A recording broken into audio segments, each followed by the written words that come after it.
Mesdames et messieurs, bonsoir. Merci de votre fidélité et de suivre ce journal sur Télé Sahel. Le président de la République, chef de l'État, Issoufou Mamadou, a regagné Niamey il y a quelques instants en provenance de la région de Tawa. Son arrivée a été accueillie par le Premier ministre chef du gouvernement, Brigitte Rafini, et saluée par les présidents des institutions de la République et les membres du gouvernement.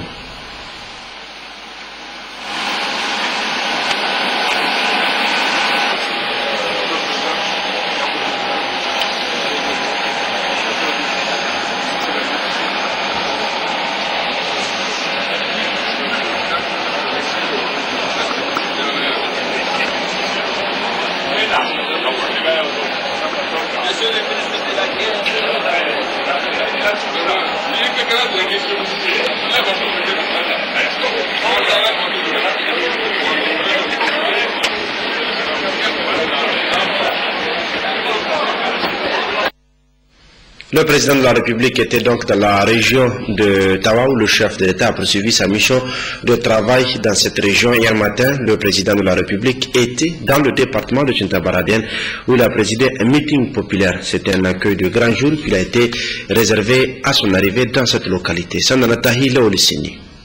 En route pour Tintabaraden, le président de la République Issoufou Mamadou a en effet marqué un arrêt à Kaou, accueilli par le ministre d'État à la présidence Albadi Abouba, digne fils de la commune rurale de Kaou dans le département de Tintabaraden. Le président de la République s'est adressé à la population de Kaou en langue nationale. Il les a remerciés de l'accueil à lui réservé. Je sais que vous rencontrez assez de difficultés dans votre vécu quotidien. C'est pour cela que je vous invite à persévérer dans l'effort pour inverser la tendance, a annoncé le chef de l'État. Autre annonce solennelle du président Issoufou, c'est la construction prochaine de la route qui quitte l'embranchement de Abalak via Kao jusqu'à Tintabaraden, qui sera donc réalisée au bénéfice des populations de la zone. Il a par ailleurs réaffirmé l'érection prochaine de nombre d'infrastructures socio-économiques dans le département de Tintabaraden. La paix et la sécurité ont été abordées par le chef de l'État, car sans elle, a-t-il expliqué à l'assistance, il n'y a pas d'élevage, il n'y a pas d'agriculture, bref, pas de développement tout court. En guise de reconnaissance, un chameau richement harnaché lui a été offert par la population. Ensuite, c'est à quelques encablures de Tintabaraden que le préfet du département a accueilli le président de la République et sa délégation. Des centaines de personnes, des centaines de véhicules étaient au rendez-vous de cet accueil fort réussi avant de gagner le lieu du meeting ici au terrain de football de Tintabaraden. Sur place, une foule indescriptible, très enthousiaste et à la limite du délire qui scandait des slogans et mots de sympathie à l'endroit du président de la République. S'en suivra la traditionnelle Fatia pour invoquer paix, tolérance et prospérité pour notre pays. Le maire de la commune urbaine de Tintabaraden a ensuite pris la parole au nom des populations pour souhaiter une chaleureuse bienvenue dans la prestigieuse capitale de l'Azawak au président Issoufou, avant de dire toute sa satisfaction pour les multiples réalisations du programme de renaissance dans le département de Tintabaraden. Le préfet du département a quant à lui déclaré que cette présence du président de la République en ces lieux témoigne de son attachement au développement de toutes les régions du pays, avant d'énumérer de façon exhaustive tous les investissements et actions réalisées au profit des populations du département dont il a la charge administrative. Il a enfin émis des doléances qui vont dans le sens de l'amélioration des conditions de vie des populations de la zone. Avant qu'il ne prenne la parole, le chef de l'État a écouté une liste de cadeaux à lui offerts, dont des notabilités locales. En s'adressant cette fois-ci à l'assistance, le président de la République de relever la forte mobilisation des populations de Tinta et ses environs et a salué la contribution exceptionnelle de tous. Abordant les différents axes de son programme de renaissance, le chef de l'État a affirmé que sur une prévision de mobilisation de 6 000 milliards de francs CFA du plan de développement économique et social, plus de 5 000 milliards ont pu l'être et permis l'atteinte de l'essentiel des objectifs fixés au départ. Tous les secteurs ont pu pu bénéficier de ce programme à l'échelle nationale. Certes, il reste à faire, a poursuivi le chef de l'État, mais ce qui a été fait mérite considération de par ce qui existait auparavant. Le président de la République a par ailleurs réitéré, comme il l'a fait à Kao auparavant, la ferme volonté de l'État de construire la route embranchement à Balak, Kao, Tinta, une route à fort potentiel économique dans une zone qui est considérée très entreprenante en matière de commerce. Enfin, le président de la République a souhaité à tous des élections réussies et apaisées le mois prochain. Ce jeudi, le président de la République ira à la rencontre des populations du département d'Abalak, bouclant ainsi son séjour dans la région de Tawa. Proche de ses concitoyens, Issoufou Mahamadou entend à chaque fois que de besoin aller sur le terrain, les écouter et rechercher ensemble les solutions à leurs préoccupations. C'était plutôt là le reportage de Chebou Zadanyandou, El Salif Garba et Mahamadou Adamou. La population justement d'Abalak a également réservé un accueil chaleureux au président de la République, chef de l'État, Issoufou Mahamadou. Des précisions avec Sandra Tahi et Lauricini. La place de la mairie d'Abalak a été prise d'assaut ce matin par les populations, hommes, femmes et enfants, se sont fortement mobilisés pour réserver un accueil chaleureux au président de la République, chef de l'État, Issoufou Mahamadou.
Le jeu en vaut la chandelle. Cet accueil enthousiaste et empreint de chaleur est à la mesure des réalisations du programme de renaissance dont les impacts sur les conditions de vie des populations ont été relevés par les célébrités artistiques et culturelles du terroir.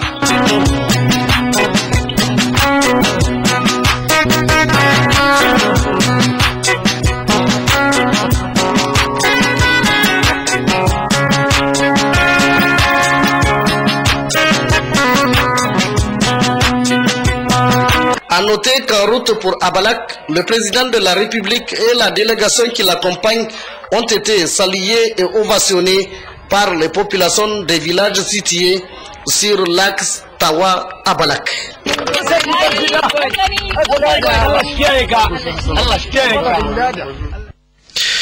Réunion cet après-midi, pour ne pas dire en ce moment même, de la primature de la Commission nationale de dialogue politique CNDP sous la présidence du Premier ministre, chef du gouvernement, Brigitte Raffini, président du Conseil. Le membre du CNDP se penche en ce moment sur l'adoption du compte rendu de la dernière réunion tenue le 25 novembre 2016, l'examen du projet de code de bonne conduite des partis politiques et des candidats indépendants en période électorale et l'examen du rapport du comité chargé d'examiner les propositions de modification de la loi électorale introduites par la Commission électorale nationale indépendante CENI et le ministère en charge de l'Intérieur, donc le Conseil national de dialogue politique CNDP.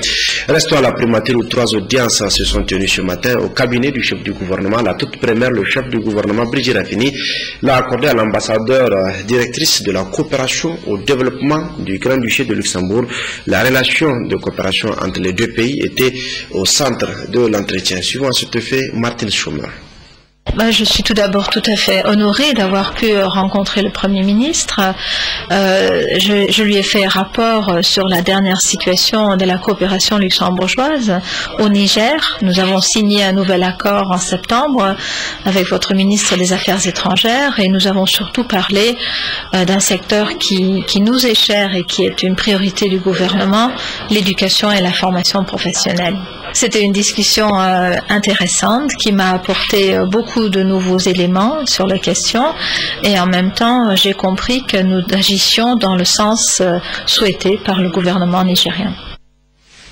La seconde audience, le Premier ministre chef du gouvernement, il s'est entretenu avec une délégation de la commission du bassin du lac Tchad, CBLT, une commission conduite par le secrétaire exécutif de la dite institution, Ngo Sanusi Abdoulaye Imran, en présence du ministre nigérien de l'hydraulique et de l'assainissement, Wassalke Boukari, et celle de la ministre des Affaires étrangères de la coopération, Mme Kanesh Boulama, une délégation qui prend part à la 100e session ordinaire du Conseil des ministres de la CBLT qui se tient depuis ce matin à Niamey.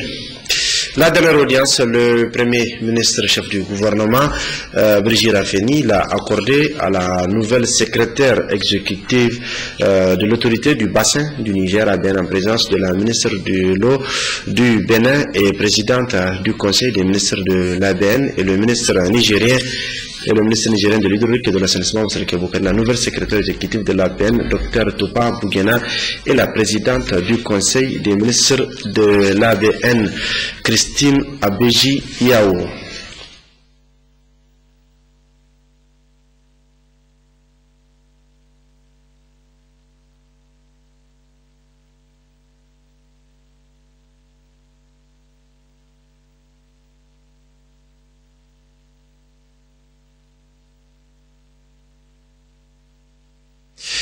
Et dans cette édition, nous recevons ce soir comme invité le président de la Commission électorale nationale indépendante du Mali, Mamadou Djamoutani. Bonsoir. Bonsoir. Nous allons tout à l'heure évoquer avec vous la question de la formation des agents de la Commission électorale nationale du Niger, CENI, donc dans notre pays, l'expérience de votre Mali dans le cadre de l'organisation des élections du processus électoral au Niger. Après la présidence du sommet des chefs d'État et de gouvernement de l'autorité du bassin du Niger qui passe du président de la République Thomas Yahi du Bénin à Mohamedi Buhari de la République fédérale du Nigeria, l'ABN a procédé ce matin à une double cérémonie. Il s'agit de la passation de charges entre d'une part les secrétaires exécutifs de l'institution et d'autre part les présidents du conseil des ministres entrants et sortants. Des précisions avec Ouattara Moussa et Tahirou Hassan. Elle est de nationalité tchadienne, la nouvelle secrétaire exécutive de l'autorité du bassin du Niger. Dr Toupta Boguena succède à Collins Iyekiri de la République fédérale du Nigeria à la tête du secrétariat exécutif de l'ABN. Après 5 années de loyaux services, le secrétaire exécutif sortant s'est dit satisfait des résultats enregistrés, raison pour laquelle il a remis à sa remplaçante une note contenant ses idées pour la bonne marche de l'institution.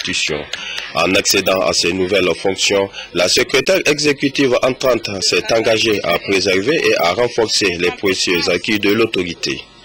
C'est avec beaucoup d'émotion, mais aussi un sentiment de joie et de fierté que je me présente devant vous ce matin pour prendre les rênes de l'autorité du Niger, notre institution commune.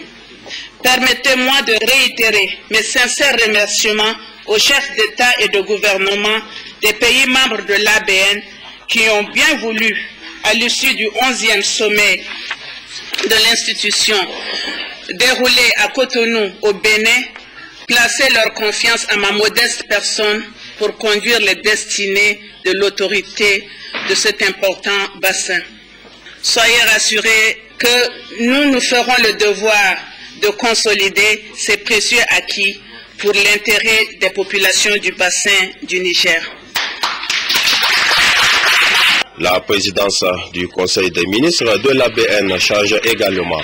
C'est le ministre fédéral des ressources en eau du Nigeria, Suleiman Adamou, qui remplace Mme Christine Beji Viao, ministre de l'eau du Bénin. Et c'est sur des mots d'exhortation, d'espoir et de confiance que celle-ci a installé Toupta Boguena, secrétaire exécutif de l'ABN. j'attends beaucoup de vous.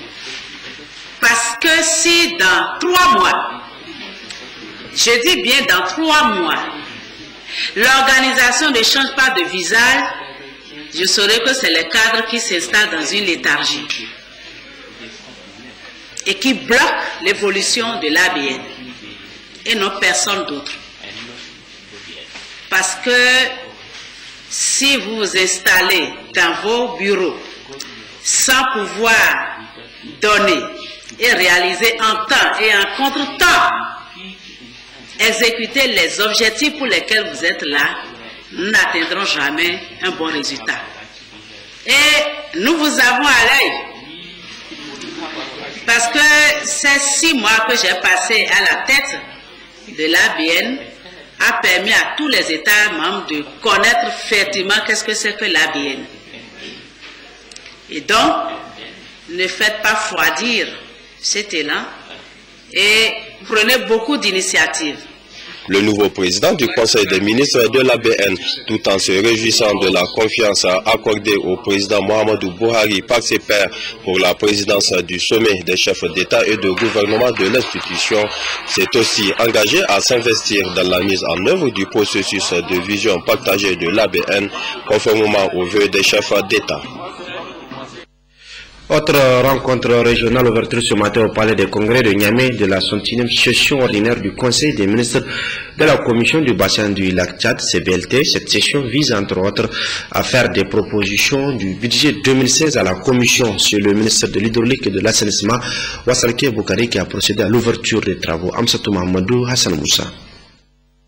Il s'agit à travers cette 61e session ordinaire du Conseil des ministres de la Commission du bassin du lac Tchad d'examiner le rapport d'activité de l'année écoulée, de dresser le projet d'activité 2016 et de faire une proposition du budget pour l'année en cours. En prenant la parole, le gouverneur de la région de Niamey a souhaité la chaleureuse bienvenue aux participants avant de saluer la tenue de cette session à Niamey. Pour le secrétaire exécutif de la commission du bassin du lac Tchad, l'organisation dispose d'une nouvelle mission, notamment la gestion durable et équitable des ressources, la promotion de l'intégration régionale et la préservation de la paix et de la sécurité dans le bassin, toutes choses qui œuvrent pour le bien-être des populations. Malgré les difficultés, les pays membres de la commission du bassin du lac Tchad restent unis et s'activent pour la consolidation de leurs acquis, a dit le président du Conseil des ministres de la CBLT. Nous nous acheminons donc, comme vous le voyez, nonobstant les obstacles et les défis, nous nous acheminons patiemment et résolument vers la construction d'une architecture régionale solide dans le bassin du lac Tchad. La présente rencontre est sans conteste une étape importante de la mobilisation des ressources internes et externes en faveur du développement du bassin du lac Tchad. La volonté affichée des hautes autorités de nos États constitue à cet effet un encouragement et une opportunité à saisir en vue d'apporter l'espoir à des populations meurtries, non seulement par les exactions de la secte Boko Haram, mais aussi par les dérèglements climatiques, et garantir ainsi l'avenir des générations futures. Je voudrais saisir cette occasion pour saluer les efforts des États membres en vue de consolider notre organisation sous-régionale qu'est la CBLT. Je voudrais également remercier tous les partenaires techniques et financiers qui ne cessent d'apporter leur soutien à la commission du bassin du lac Tchad et les exhorter à continuer dans cette voie. Cette rencontre a enregistré la présence des participants venus des 6 pays membres de la Commission. Ces pays doivent s'acquitter de leurs cotisations pour la mise en œuvre effective du projet de programme planifié, a conclu le secrétaire exécutif de la Commission. Le Niger, à travers la ministre des Affaires étrangères de la coopération, Mme Kane Aïchatou Boulama, vient de signer une convention d'établissement avec l'Agence musulmane d'Afrique, une agence cohésienne bien connue au Niger, exerçant depuis 1987. C'est une agence du Koweït qui est bien connue au Niger. puisqu'il est établi au Niger depuis 1997 et elle a évolué au Niger pour devenir une agence. Donc, compte tenu des actions multiformes que cette agence en tout cas est en train de réaliser au Niger et entend réaliser encore d'autres plus importantes, nous avons convenu de signer avec son manager donc une convention spécifique d'établissement au Niger pour leur permettre de réaliser leurs activités dans de meilleures conditions qu'auparavant. Je l'ai annoncé il y a quelques instants sur ce plateau, nous recevons le président de la Commission électorale nationale indépendante du Mali, M. Mamadou Dia Moutani, c'est bien ça. Donc, Monsieur le Président, vous êtes au Niger dans quel cadre? Je suis au Niger dans le cadre d'un séminaire de renforcement des capacités des membres de la Commission électorale nationale indépendante du Niger, séminaire organisé par la communauté des États sahélo-sahéliens, la CELSAD. Vous savez, le Niger s'organise pour la tenue d'une élection extrêmement importante, l'élection présidentielle, le mois prochain.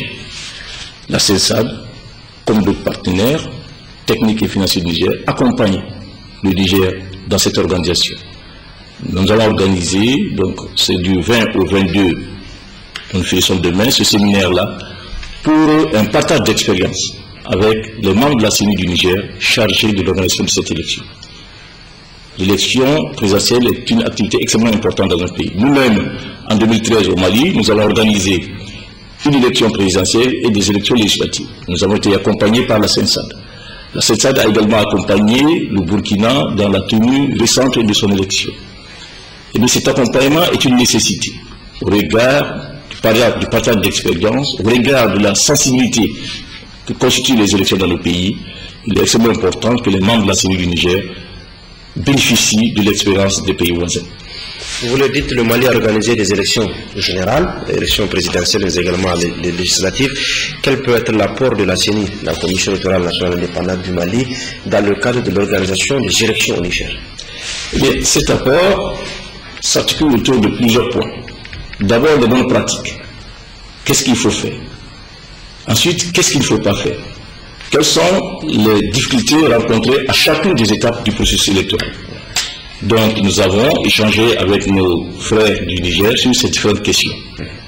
Vous savez, une élection, c'est l'implication de beaucoup d'acteurs. Chaque acteur doit pleinement jouer sa partition. La CENI s'occupe naturellement de l'organisation matérielle, mais revient aux Nigériens eux-mêmes de faire de cette élection une fête. Parce que ce que nous craignons dans le pays, c'est l'après-élection, la période qu'on appelle post-électorale.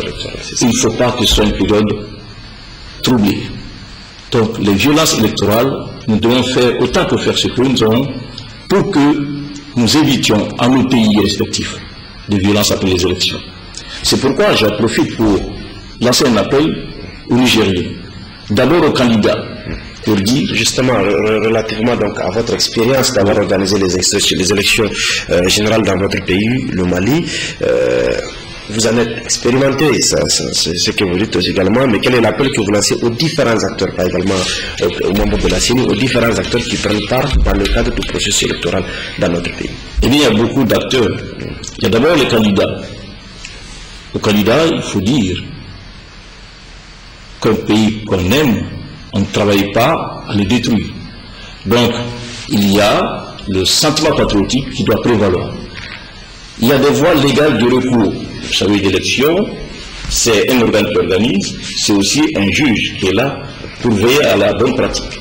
Donc, les voies légales de recours sont là, et il faut que les candidats s'en servent. Au peuple nigérien, il faut dire que c'est au peuple nigérien de jouer le premier rôle. Des institutions comme la CENSAD, comme les CENI d'autres pays accompagnent le Niger, mais c'est aux Nigériens de jouer le premier rôle. Donc, c'est d'abord la tolérance, parce qu'il y a un certain nombre d'insuffisances qu'on peut constater dans l'organisation d'une élection. Mais il faut que ces insuffisances, nous les remplacions par le sentiment patriotique. Nous, au Mali, nous avons commis beaucoup d'erreurs. mais seulement les résultats ont été acceptés du fait que c'était une élection de sortie de crise et du fait aussi que les Maliens ont accepté que les insuffisances, il ne faut pas qu'on en fasse un argument pour détruire ce qui a été construit. Parmi les acteurs, il y a également un autre acteur clé, notamment les cadres de la CENI dont vous avez échangé avec eux, vous avez partagé l'expérience. Quel conseil particulier apportez-vous à ces responsables de la CENI du Niger? D'abord, ce que nous avons échangé avec la CENI du Niger, c'est tout ce qu'il y a comme bonne pratique à faire et ce qu'il faut éviter. Vous savez, l'organisation d'une élection, c'est aussi une question de professionnalisme, d'intégrité, de rigueur, de transparence. Je crois que les membres de la CENI sont aujourd'hui suffisamment outillés pour comprendre ces concepts-là. Donc, nous faisons pleinement confiance à la CENI pour pouvoir organiser de façon transparente cette élection. Mais il faut que la CENI soit aussi accompagnée. Accompagnée par qui? Par les amis du Niger, par des organisations comme la CENI du Mali, du Burkina, de la Côte d'Ivoire, par les partenaires techniques et financiers du Niger, mais par le peuple nigérien aussi, pour que cette élection soit une fête et non une occasion de désunir les Nigériens.